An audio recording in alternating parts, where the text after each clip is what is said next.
I gave it a solid effort, but it was not meant to be. I don't enjoy canceling games after I've announced them. This isn't the first time I've done it, or the second time, or the third time, as far as I can remember. But it's never easy. Relatively speaking, though, I feel pretty at ease with this decision. Whenever I started making 1 week at Flumpty's, the biggest motivator for me was just Five Nights at Freddy's 4 hype. Because it was announced and everyone was really excited, like, goodness gracious, Five Nights at Freddy's 3, we thought that was maybe the end, but it turns out there's one more. That's gonna be amazing. We need to theorize about what it'll be like. We need to play all the past games again and get ourselves into it, and, you know, it's just a really exciting time. I wanted to kind of join in on that because I like the idea of giving people something to be excited about.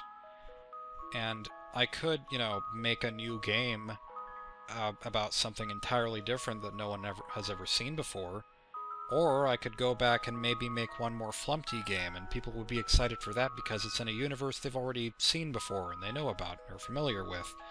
That was my main motivator for 1 week at Flumpty's. I went into it with almost no ideas, and I announced it whenever I'd done almost nothing with it. Like, I thought about waiting longer to announce it because I hadn't done anything with it and I wasn't really sure if I was going to complete it yet. But I got impatient, just being excited about the idea of other people being excited.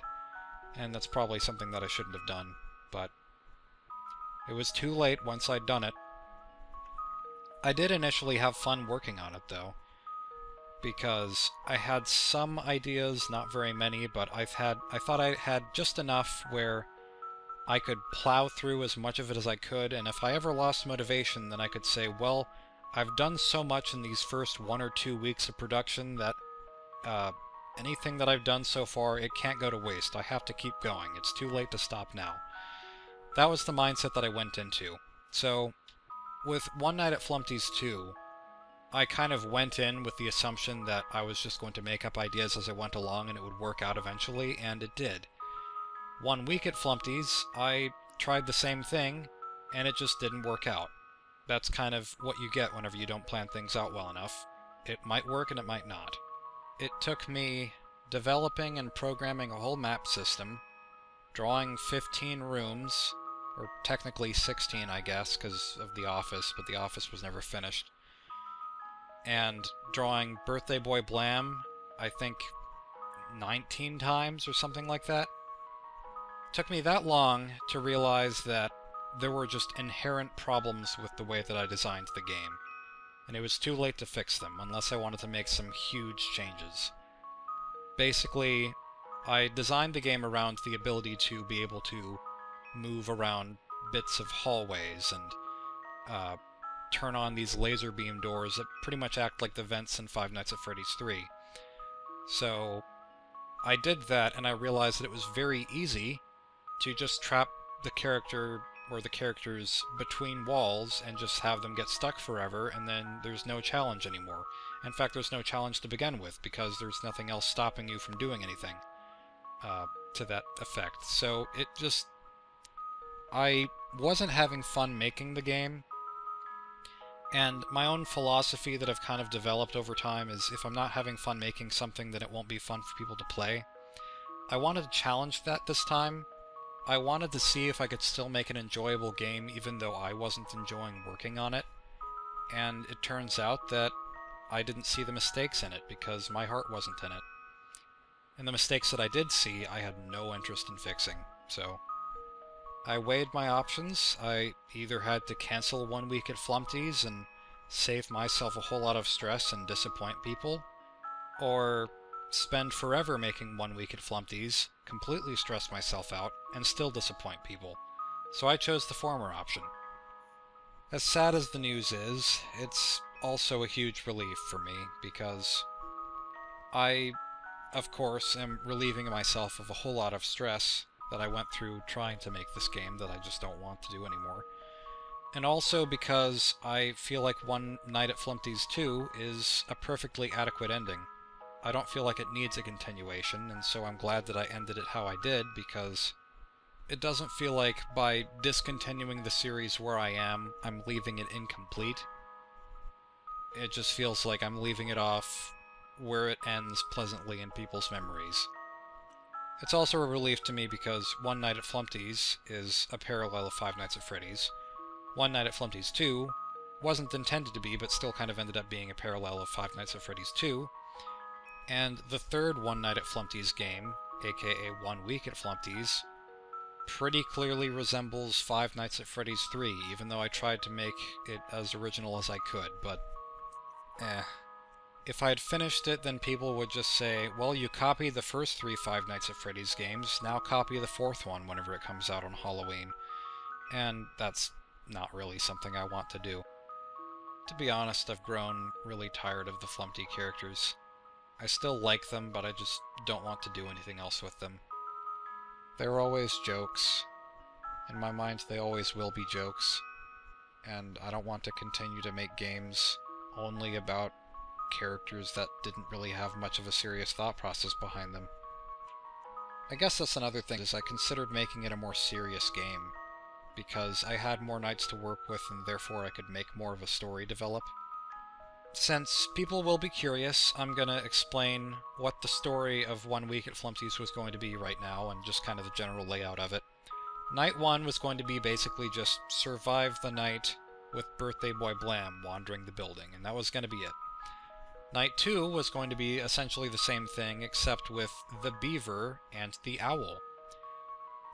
Everyone said that the beaver needed to return as a zombie or a phantom, and that's an idea that I had before I released One Night at Flumpty's 2. I just didn't want to use it, but it's funny because my friend Jake suggested that the beaver be a mummy, because he has toilet paper. And he is the only one who suggested that idea, and I thought it was great, and that's one of the reasons that I wanted to finish the game, but of course I wasn't able to. So, the beaver would not have been a zombie, would not have been a phantom, would have been a mummy. And no one would have seen it coming. It is sad that that idea didn't become a reality, but maybe someone can make it happen. Night 3 was going to be just the Red Man and Grunkfist. Grunkfist was going to, teleport, and the Red Man was going to mess with equipment or something. Night 4 was going to involve the Eyesore, and 2 additional characters that resemble the Eyesore, but are just singular corpses rather than a whole dinosaur of corpses, and they were just going to also, run around the building, I guess. And they were going to be called Champ and Chump. The reason they would be called Champ and Chump is because of a plot twist that would be revealed before Night 5.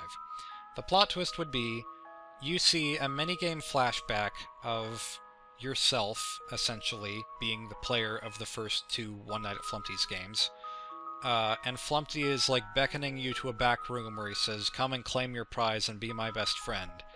And then once you're lured into that back room, he says, well, in order to be my new best friend, you have to kill your old best friend. Naturally, you would decline this offer because hopefully you're a sane human being, and so Flumpty kills you both, you are the champ, and he is the chump. Then the question is, who is playing the game? Night 5, Flumpty is the only one active, and I was thinking, maybe everything could change in Night 5 and it would be crazy, and the biggest idea I had was having the rooms switch places. You would be able to physically see the rooms that are the same size on the map just switch. But dang, would that have been more interesting to look at than to actually play. So, climactic 5th night where you're surviving Flumpty, and he's really, really scary and whatnot, and then I wanted there to be a 6th night. That wasn't an actual night, it was just kind of a thing where you look in a mirror and realize that you have been Flumpty this whole game. The whole thing took place in your consciousness. Golden Flumpty is your alter ego, and you have been tempted to kill all these innocent people because you thought it was a fun game. But now you have faced your demons and realized your faults.